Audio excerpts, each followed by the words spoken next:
Let us learn about article writing today.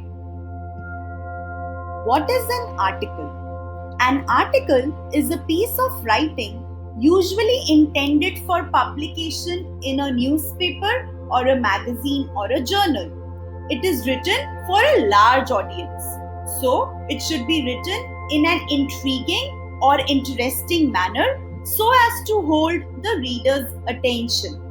An article may include descriptions, facts, quotations, and even interesting stories.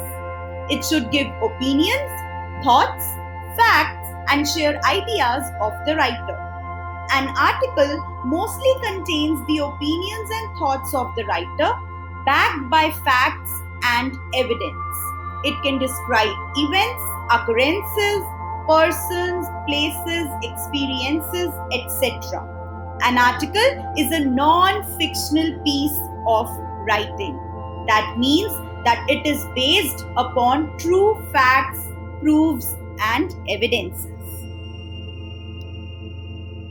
An article can be a magazine or a journal article, or it can be a newspaper article. However, the point to note is that the format remains the same for both. The purpose for writing an article is to express personal opinion of the writer and to provide information on a variety of themes or topics. Before writing an article, it is very important to keep certain points in mind.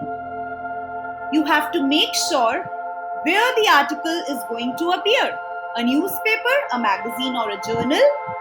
Who are the readers? That is the target audience: children, teenagers, elders, or general public. What is the aim of your article? The style, language, and level of the article should be kept in mind. Ideas should be carefully organized into paragraphs. Suitable vocabulary and language should be used. Let us learn about some important value points that should be kept in mind while writing an article. Stick to the format. Do not exceed the word limit of 150 to 200 words.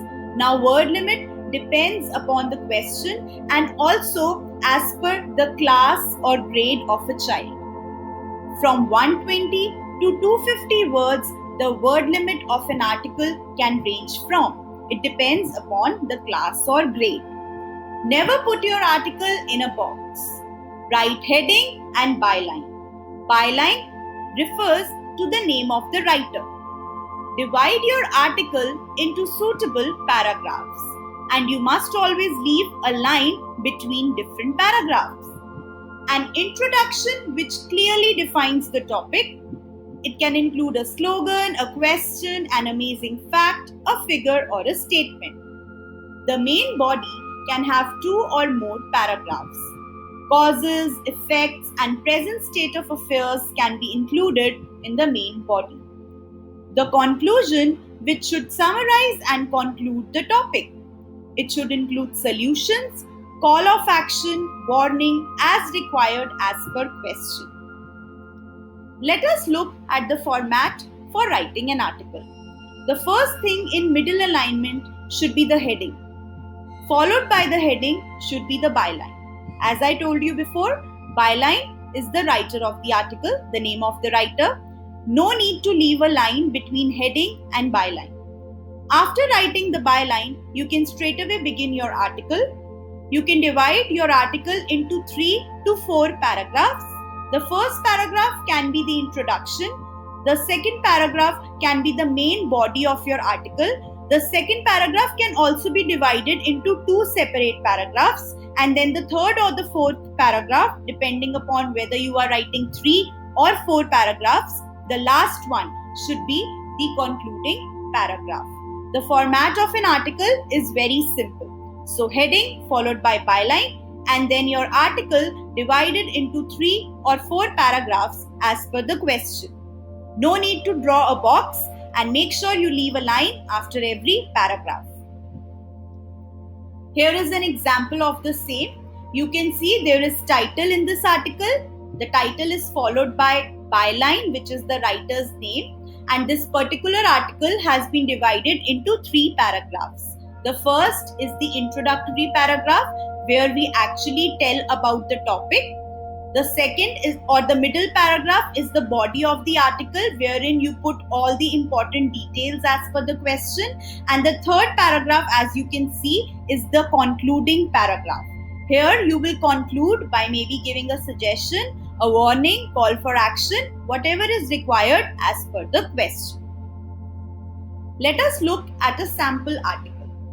Parents today are facing a major problem with their children. They waste most of their time on Facebook and other social networking sites, with the result that their studies and other important activities are neglected.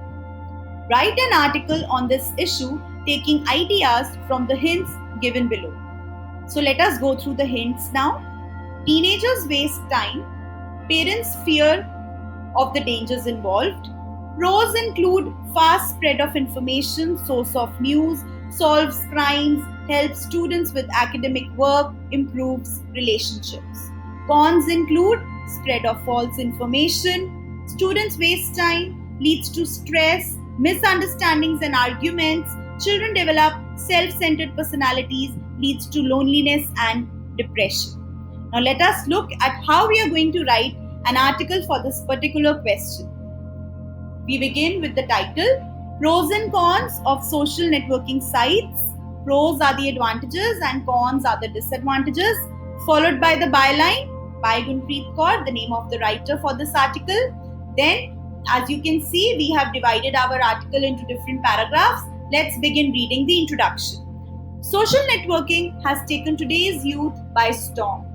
Teenagers go crazy over it and spend most of their time in socializing on these sites. At the same time, it has created worry among the parents of teenagers. Parents now fear the worst when they hear of ruined reputations, cyber crimes, online predators, and other dangers. So this is how, dear students, we have written an appropriate introduction for our article. Let's move on to the main part of the article, that is the main body of the article, which is being divided into 2 paragraphs. When we talk about the pros and cons, then there are always 2 sides of a coin. Let us take the positive aspect of social networking first. Social networking sites spread information faster than any other media. These sites are the best source of news. These sites help solve crimes more quickly. The best advantage of social networking sites is for the students. They help a student to do better at school. They can easily discuss educational topics and assignments. Thus, they can score better grades in academics. It also improves relationships and increases friend circle. People can connect with their family and friends living abroad through Skype and email facilities. It helps to stay in touch with friends they cannot meet regularly. Now there is another paragraph added to the main body of the article. Let's read it. Social network helps to spread false and unreliable information which may harm groups, communities, and even nations. Students waste time by playing games and socializing. Therefore, they tend to score lower grades in academics, which leads to stress, misunderstandings, and arguments. Children spend less time in face-to-face interactions, and this leads to self-centered personalities and behavior. A person may suffer from loneliness, depression, anxiety, and general distress. And now we will end our article. Let's read it. To sum up, we can say that it's wise to tread carefully and be aware of the pros and cons before we indulge. So, dear students, this is how we can write our article effectively. Write the title, write the byline, write the introduction, write the main body of your article, and give an appropriate conclusion. Once you follow all these points, you would definitely be able to write a very, very effective article. At the end, I would like to say, keep all these points in mind to write an effective article. All the best and stay blessed.